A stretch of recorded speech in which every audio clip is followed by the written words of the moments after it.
We have one more thing in the first set for you tonight, and that game is called Last Flop Standing. This is, in Thanksgiving tradition, kind of a debate game. Let's get everyone up here.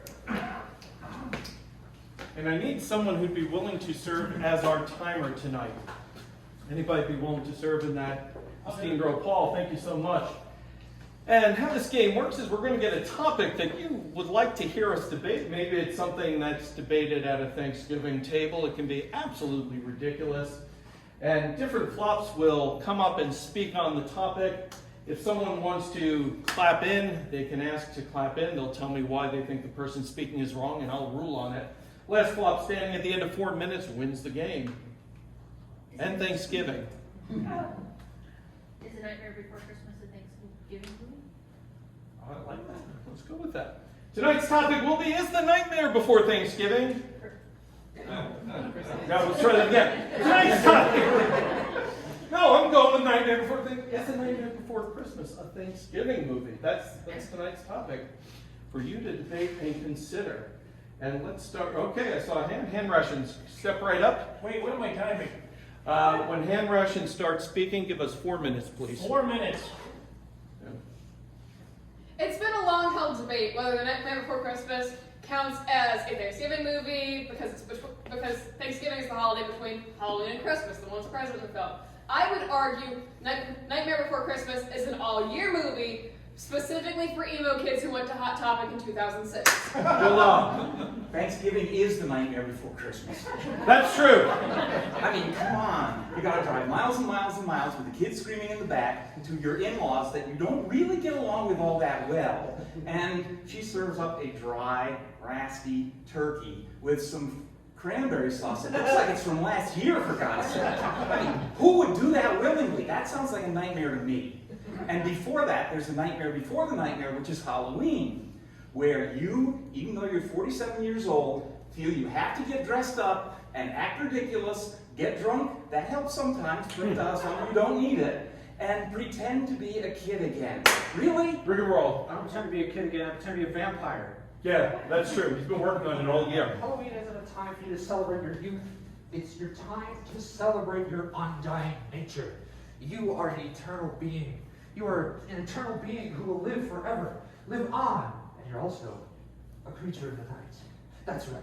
It's a time to satiate your darkest desires. Children, darkest desires, happens to be candy. Who knew? Beautiful thing. Children are innocent. They love candy. Oh, if only your darkest desire was candy. The rest of us, completely. Moon Man. They're not innocent. No, that's for sure. You ever give out candy to trick-or-treaters? They're thieving little bastards. They'll grab That's anything.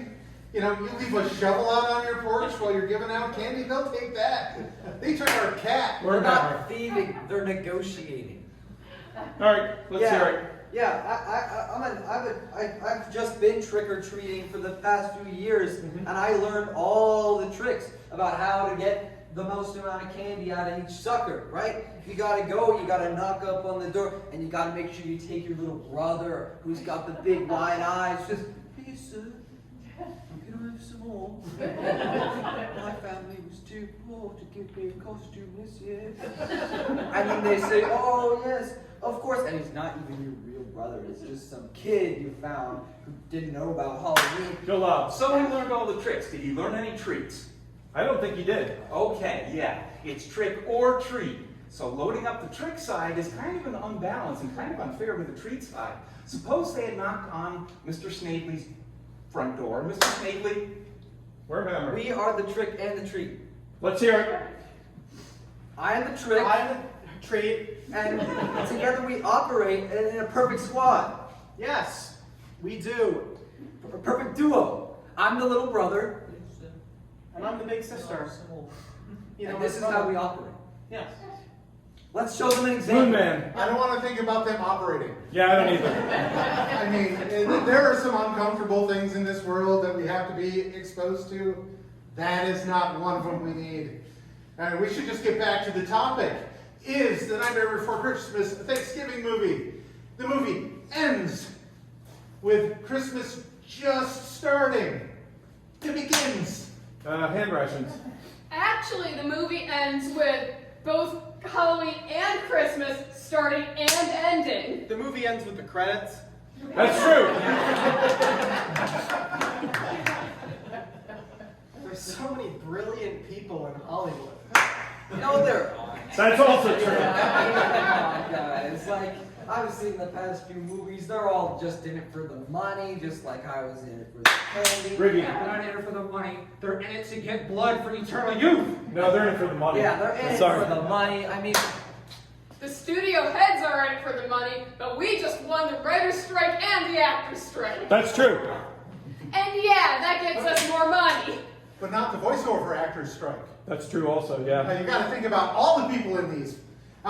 It's not just the actors you see the faces of. Sometimes you hear some of the actors without ever seeing them. And what about that best boy?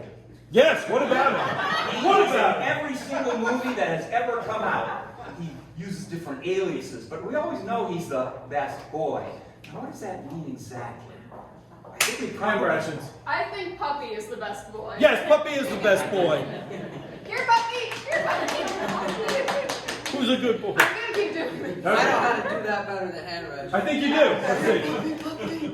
Yes, yes, come on. I can do it way better. Let's see it. No, That is an excellent way to get blood out of somebody. that's true. Up in the middle of the night. Leave it alone. Just ever so slightly getting up. Don't worry. Don't worry. Hey, I'm your friend, I'm your friend! And that is how you get the most blood. You gotta get it pumping first. If you were just to simply walking, Moon. If you want the most blood, you have to find a bigger target. That's true. I mean, I've probably got a good 2-3 pints on her, you know. Well, not on her, that'd be gross. That's But true. just, How much is that in liters? Let's find out. See, I was never taught what exactly a liter is unless I'm getting soda. Do I just go and get blood? A leader is someone who's in the front. That's true. Yeah, the leader of the pack is the one who leads them. That's why they call it a leader. Obviously, the Canadians have some brains that they're using when they're measuring. They're measuring, okay, if it's a liter, that means this molecule of milk is the one that's at the top. It's leading. But did you meet him at the candy store? I think he did. Oh, okay. Yeah, I Come on, met him then. at the candy store. I found. Canadian candy is actually poutine. It's true. Substitute in whatever you like for a sundae. Your ice cream is your French fries. Your hot fudge is actually gravy. Your sprinkles on top are fresh mozzarella. Oh, that's right. Canadians are experts of culinary cuisine, and don't you ever forget it. Don't you ever forget. I see you doubting me. Don't you ever forget it. Hand rations. Sometimes that mozzarella isn't so fresh, though. That's true. As someone who has had at least 3 poutines, there is definitely varying quality depending on where you get it. Honestly, Canadian poutine, much better than US poutine. But at the end of the day, it's all just fries with gravy and cheese. And really, Why would I ever eat anything that has poo in it? That's true. It's the most pristine. It's terrible, guys. I've had it before. It's not good. It's like they tried to make French fries better, but they couldn't because the Canadians are already French, so they just did it again and make it worse. And don't have it. Don't have it here. Don't have it over there. Don't have it in Mexico if they even have it. I've been to the Erie Canal and they're selling it on the sides. I once bought a pizza from a guy and they said it was vegetarian. There was pepperoni. What the heck is he talking about? I have no idea. Stop it. Okay, we need to reset here. Let's get a new topic, because we have no idea what we're talking about. That's We are way past All these minutes in our life. What? We've hit time? Reroll!